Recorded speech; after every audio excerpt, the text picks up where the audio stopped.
देश के प्रधानमंत्री नरेंद्र मोदी का आज मध्य प्रदेश के अंदर एक प्रवासी सम्मेलन है, प्रवासी दिवस है। और इस प्रवासी भारतीय दिवस सम्मेलन में देश के प्रधानमंत्री नरेंद्र मोदी हिस्सा लेने के लिए मध्य प्रदेश पहुंच गए हैं। लेकिन उनके पहुंचने से पहले यहां पर भारी बवाल हो गया है। खबर यह आ रही है कि प्रधानमंत्री नरेंद्र मोदी के इस सम्मेलन से पहले मध्य प्रदेश की सरकार ने कुछ ऐसे कारनामे कर दिए हैं जिसके चलते मध्य प्रदेश की बीजेपी सरकार लोगों के निशाने पर आ गई है। साथ ही साथ इसके बाद एक और बड़ी खबर मध्य प्रदेश से ही है। यहां पर करणी सेना ने बीजेपी के खिलाफ और मध्य प्रदेश की शिवराज सिंह चौहान सरकार के खिलाफ मोर्चा खोल दिया है।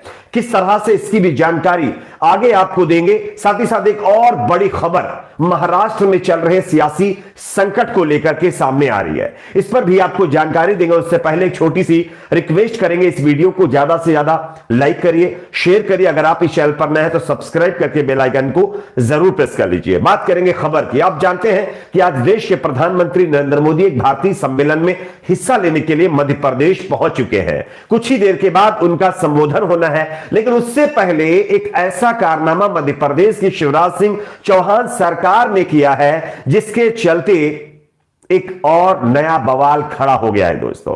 और यह बवाल इस तरह से है, मैं आपको एक वीडियो दिखाना चाहता हूं।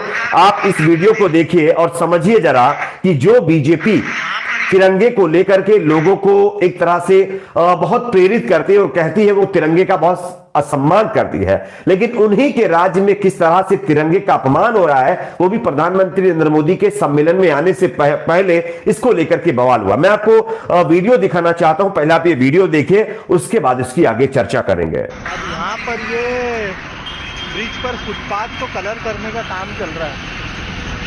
अब ये देखिए, ये तस्वीर आप देखेंगे, ये तिरंगे की आपको तस्वीर दिख जाएगी। इसमें आप साफ तौर पर देख पाएंगे कि किस तरह से तिरंगे का अपमान किया जा रहा है। पूरे कलर तिरंगे के एक जो है रोड के ऊपर मतलब जो है करवा दिए गए हैं और इस पर लोग पैर रख रख के गुजर रहे हैं। अब इस वीडियो के सामने आने के बाद लोगों ने यह सवाल खड़ा कर दिया कि आखिरकार बीजेपी की नजर में क्या तिरंगे की कोई अहमियत नहीं है?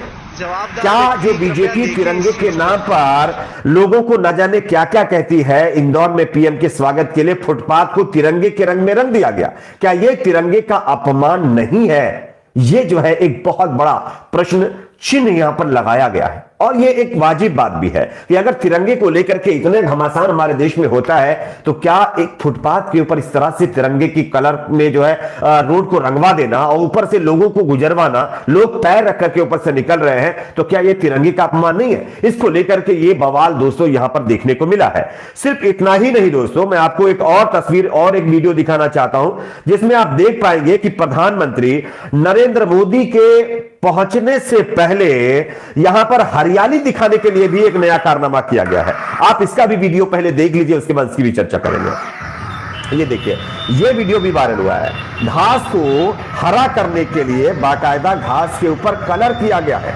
अब आप सोचिए, जो सरकार और खास करके इंदौर में ये सम्मेलन हो रहा है, इंदौर को सबसे स्वच्छ यानी सिटी में इसको शुमार किया जाता है और ये कहा जाता है कि जब से बीजेपी सरकार यहाँ पर सत्ता में आई है तब से इंदौर के अंदर हरियाली हो गई है और उसका बहुत विकास हुआ है। लेकिन अगर विकास हुआ होता तो इस तरह से घास को डुप्लीकेट कलर से रंगवाना ना पड़ता।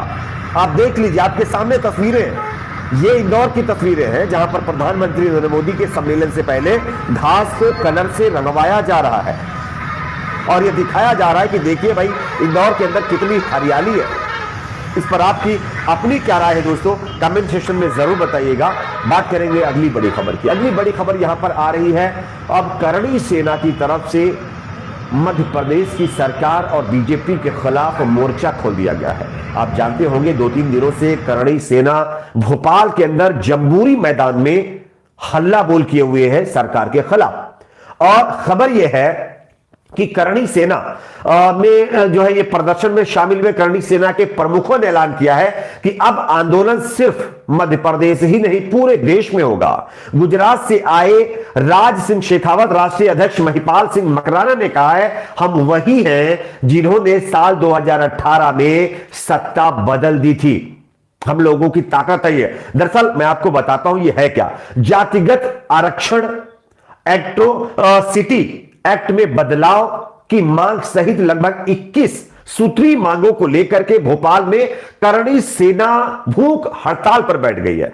करणी सेना का कहना है कि जातिगत आरक्षण दिया जाना चाहिए, जातिगत आरक्षण को लेकर के उनकी जो मांग है वो पूरी होनी चाहिए और एट्रोसिटी एक्ट में बदलाव किया जाना चाहिए। और इसको लेकर के करणी सेना जो है इंदौर के अंदर, भोपाल के अंदर जम्बूरी मैदान में डटी हुई है। मसाल लेकर के करणी सेना के जो लोग हैं वो सड़कों पर उतर गए हैं। उनका मानना है कि सरकार की तरफ से उनकी मांगों को बार बार टाल दिया जाता है, उनकी मांगे नहीं मानी जाती है। इस वजह से हम ये आंदोलन अब पूरे देश में करेंगे। और हमारा ही दम था जब 2018 में मध्य प्रदेश की बीजेपी सरकार सत्ता से बेदखल हुई थी। हां, यह अलग बात है कि बाद में सत्ता से पीछे दरवाजे से विधायकों को तोड़ करके बीजेपी सत्ता में काबिज हो गई, लेकिन उसी तरह का नजारा फिर हम दिखाएंगे। यह दावा जो है करणी सेना की तरफ से किया गया है। एक और खबर की बात करेंगे जो कि आ रही महाराष्ट्र से। महाराष्ट्र के अंदर आप जानते होंगे कि किस तरह से योगी आदित्यनाथ जी